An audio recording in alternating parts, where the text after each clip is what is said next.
A surprise storm cutting across the center of Florida. We'll show you the damage Emily left in its wake. And a local tweet going viral, a Gainesville police officer tells us why he felt the need to speak up. Plus, Gainesville police releasing the sketch of the suspect in a voyeurism incident. They're hoping you know who he is. Those stories and more coming up on this Tuesday, August 1st. TV20 News Morning Edition starts right now. This is Morning Edition on WCJB TV20, your local station. Well, good morning to you, and thanks so much for waking up with us on this Tuesday. I'm Tracy West. Get your coffee started while we check in with meteorologist Mike Potter. It's August, Mike. It is August, but it doesn't feel like it. Good morning, everybody. Good morning, Tracy. It actually feels fairly pleasant across the area. A few spots actually cooling into the upper 60s this morning. Let's get you up to date, see what's going on.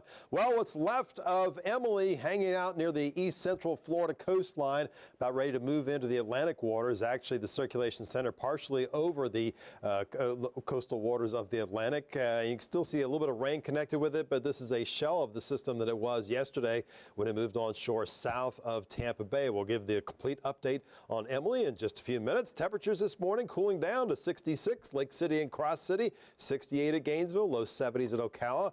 Pleasant air for the 1st of August. It definitely is the middle of summer, but doesn't quite feel like it this morning. So our Tuesday forecast includes lots of morning sunshine that carries on into the afternoon. Is there a chance of rain? Yes, but relatively small. And for the most part, I think in our southern and eastern viewing area, if it happens this afternoon. That changes, though, this week. We'll have an update coming up in a few. All right, Mike, thank you. We start this morning as Marion County deputies are investigating a shooting in Summerfield. Just after 4 Monday afternoon, a call came in that a shooting victim needed medical attention on Southeast 147th Place. Deputies found a man in a blue van parked outside the home. He was taken to the hospital as a trauma alert. Witnesses say the shooting happened at a home just down the road. Deputies interviewed people at both of the homes, but no arrests have been made. And a 22-year-old from Tampa is behind bars for shooting his father in his home in Inglis. Levy County deputies say it happened Saturday morning when Matthew Castro fatally shot his father in the head. Matthew claimed that he was playing with the gun and that his father had given him permission to handle it. But deputies with the Hillsborough County Sheriff's Office say Castro has a violent history. He's charged with second-degree murder and is in the Levy County Jail with no bond. And Alachua County deputies say this man, Timothy McCord, entered a home in Alachua, trapped a woman inside her bedroom and attacked her on Saturday night. The woman told deputies that McCord broke into the home and held her bedroom door closed. Deputies say when he let go of the door, the woman tried to leave. McCord hit her in the head with a beer can. McCord faces a list of charges including battery and false imprisonment. And we're learning more about a burglary and voyeurism incident we first reported Saturday. Gainesville police have released a sketch of their suspect. It happened along Northwest 3rd Place around 3:15 Saturday morning. A woman says she woke up to this man standing over her bed. He reportedly told her that they were together earlier that night. The woman told him to leave, and he did so. The man's described as being tall and overweight and may have been in the Midtown area earlier that night. And blinding rain for drivers and high winds took South and Central Florida residents by surprise as Tropical Storm Emily formed quickly Monday morning. TV20's Haley Wade tells us what damage one of the first tropical storms of the season caused near the coast. Tropical Storm Emily drenched Florida's Gulf Coast with up to 8 inches of rain. The system took the Sunshine State by surprise, developing quickly early in the day. Governor Rick Scott declared a state of emergency in 31 counties, some 18,000 losing power. I urge you to keep alert to local weather and road conditions. A construction worker in St. Petersburg shot this video as Emily moved onto land. Emily has arrived. Powerful winds were responsible for shutting down the Sunshine Skyway Bridge. The Coast Guard was called out to 2 brothers clinging to a navigation light in Tampa Bay. Their fishing boat struck the structure and sank during the storm. And in Bradenton, there was a race to find foster homes for rescue animals. A lot of rain real fast, dead flat property, and the sump pump stopped working. So We're trying to catch up. The storm caused this tractor trailer to lose control while driving on slick roads in Tampa and left it dangling over a highway overpass. Even part of a hotel roof ripped off in Fort Myers Beach. A surprising amount of damage left behind from a storm that caught everyone by surprise. Haley Wade, TV20 News. And the Gainesville Police Department is receiving national attention after their spokesperson, Officer Ben Tobias, tweeted an opposing response to the president's speech on Friday. TV20's Crystal Bailey spoke to Officer Tobias about how his remarks are generating a national discussion. In the current climate of police relations with the public, let's be real, it's not good. And a lot of people have distrust for the police. Officer Ben Tobias has been wearing a badge for more than 10 years. I think it's a very noble profession. When I grew up, I looked up to police officers, and people don't do that anymore. Friday, President Trump made a speech in Long Island referencing MS-13 gang members being arrested. And when you see these thugs being thrown into the back of a paddy wagon, you just see them thrown in, rough. I said, please don't be too nice. Trump continued. Like when you guys put somebody in the car and you're protecting their head, you know, the way you put their hand over. I said, you can take the hand away, okay? Soon after, Officer Ben Tobias had an opinion he wanted to share. He tweeted, "I'm a cop. I do not agree with or condone POTUS remarks on police brutality." I was actually really disgusted by the officers that were standing behind the president that applauded and cheered and laughed when he made these kind of comments. From there, he took it to Chief Tony Jones, who said it was okay to post on the general agency's page. The post reading, "The president's remarks have set modern policing back and erased a lot of the strides we have made to build trust in our community." Over the weekend, his post went viral, with his tweet reaching more than 100,000 retweets and 300,000 likes. Officer Tobias says he's received a lot of negative feedback, some posts reading it was only a joke. This is absolutely not something to make light of or to make any kind of joke about. But he's also received positive feedback. Some of them that stick out are people that are saying, look, I would never agree with a police officer, and I agree with you. Even support from other officers. There are more officers like me out on the roads than there are that were on the stage behind the president on Friday. He says he understands using force as part of the job sometimes. There, unfortunately, are still going to be police-involved shootings. That's a reality of the job. That's a reality of what we're expected to do. But there should be a standard to act professional. For me to have a voice to hopefully affect some sort of change of how the public views police is something that I'm very proud of. He hopes officers will someday be viewed as heroes by everyone. Crystal Bailey, TV20 News.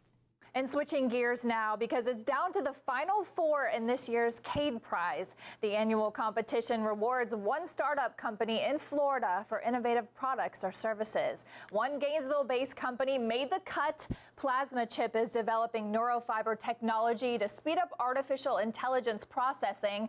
The winner of the CADE Prize receives $50,000, and the winner will be announced on September 23rd at the CADE Museum.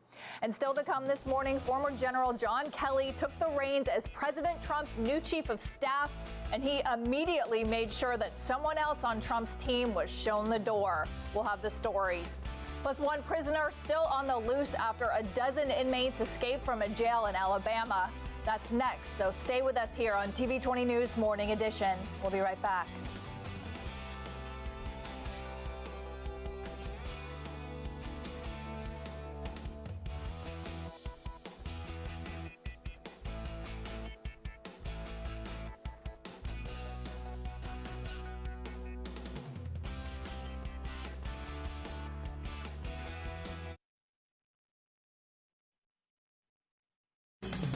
This is News at Noon on WCJB TV20, your local station. Well, good afternoon to you. Thanks so much for joining us this Wednesday at noon. I'm Tracy West.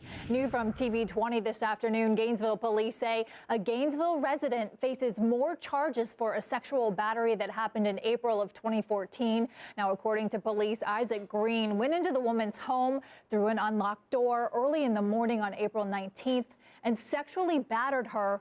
Police say Green was also arrested in a separate incident back in August for looking into a window and inappropriately touching himself.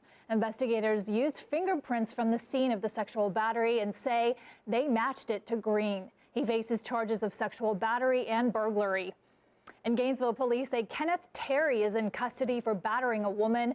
According to police, they were arguing at her home when she threatened to call 911. That's when police say Terry threw her phone and knocked a TV over. Police then say he grabbed her by the hair, dragged her into the kitchen, picked up a knife and cut her hair. Police say she suffered bruises, a cut to her arm, and half of her hair had been cut off. Terry faces charges of aggravated battery and armed burglary. All right, let's lighten the mood now and turn to Mike, but it's not really sunny today. No, it's not. Not like yesterday was, where it was pretty much sunny from start to finish. Different story today. At times, you could tell the sun was up there, and that's the case right now. But a lot of clouds go across a good portion of the southeast, particularly from our area northward up into Georgia and Alabama. There's been some patchy light rain and even a icy mix farther north up across North Georgia and into Tennessee this morning. Otherwise, here it's been just kind of cloudy with just a couple rays of heavily filtered sunshine. Noticing those areas of green, that's patches of very light rain. Some of it is trying to reach the ground, some of it evaporating before it has a chance to reach us.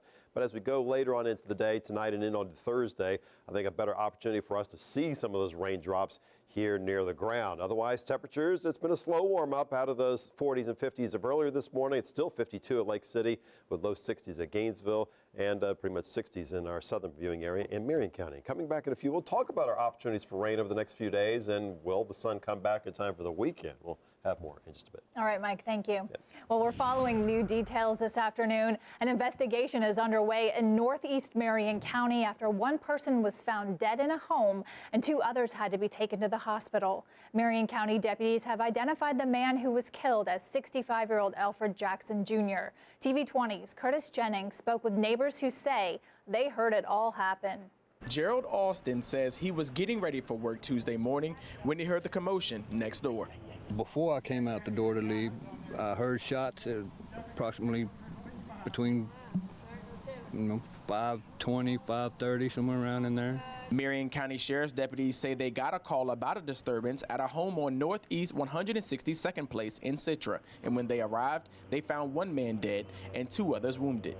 We never used to have to deal with problems like that out here. Some in the area say they're now concerned for their safety. It's very scary. I'm very uneasy about it. I don't know. I just told him that I don't want to be here by myself at night, during the day, anything like that, because that's too close to home. Detectives say they don't yet know exactly what happened inside of the home and have released few details about their investigation. But Austin says regardless of their findings, he'll try to keep going on with his life as normal. Don't make me nervous. Ain't nobody bothering me. I ain't bothering nobody. Reporting in Marion County, Curtis Jennings, TV20 News. A man's body was recovered Tuesday in a lake near Keystone Heights. This is the same lake where 27-year-old Sean Leverett went missing after swimming with his friends last week. Clay County Sheriff's Office investigators have not confirmed if the body's Leverett's, but his family says it is, and they're looking for answers. TV20's Brianda Villegas tells us how the body was found. He was a good brother. He was a veteran. He did a lot of good things in his life. 27-year-old Sean Leverett went missing last week around Spring Lake in Keystone Heights. Clay County deputies say he was swimming with some friends on Friday afternoon. Those friends left, and when they came back to the shore, Leverett was nowhere to be found. Spring Lake is predominantly private property. The residents have been more than cooperative. They've been checking their properties, checking homes, the vacant homes around. Authorities and the community spent several days looking for Leverett. On Tuesday afternoon, deputies say a man's body was spotted after it surfaced in that same lake. Hours later, the body was recovered by a diving team. At this time, we're not able to make a positive identification. Leverett's brother says he's still questioning what really happened because his brother was a good swimmer. Why would your friends leave you in any situation? It doesn't make sense. None of that makes sense. And that was TV20's Brianda Villegas reporting.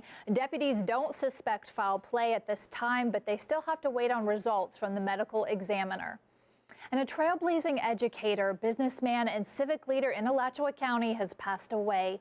95-year-old Thomas Coward passed away last week from natural causes. He was a titan in our community and made amazing contributions in so many different ways, among them playing a critical role in the integration of schools and public facilities in Alachua County. He was dean of Lincoln High School and became the first dean at Buchholz High School.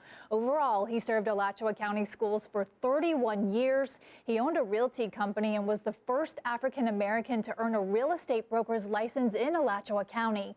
In 1974, he became the county's first Black county commissioner, serving until 1992. He also served in the United States Navy during World War II. His funeral is planned for this Saturday, December 30th at 1 p.m. at Mount Carmel Missionary Baptist Church. His wife and daughter have asked that in lieu of flowers, donations be made to Phi Beta Sigma, where there's a scholarship in his name, or to the Cotton Club Museum and Cultural Center. And in Gainesville, a fire destroyed a historic home. Gainesville Fire Rescue first responded to the home on Northwest 4th Street on Monday after the family reported smoldering in the attic. The family evacuated and stayed at a hotel overnight. The homeowners say the utilities were shut off, and officials say they had the situation under control. But early Tuesday morning, the home caught on fire again. But this time, the home could not be saved. This time we do not know what started the fire. The fire is under investigation. It'll probably be a little while before we can determine that, if we're able to determine it. It's a real loss to our family for sure, but to the neighborhood and to the community, it's a loss. The home was constructed in 1877 by the homeowner's ancestors, and they say it was about to go under renovations. Coming up next, severe winter weather continues to blanket much of the country with frigid air and snow. We'll take a look at the impact the storms continue to have. Plus, President Trump continues his working vacation from South Florida. We'll show you what he's doing today. That's next, so stay with us here on TV20 News at noon.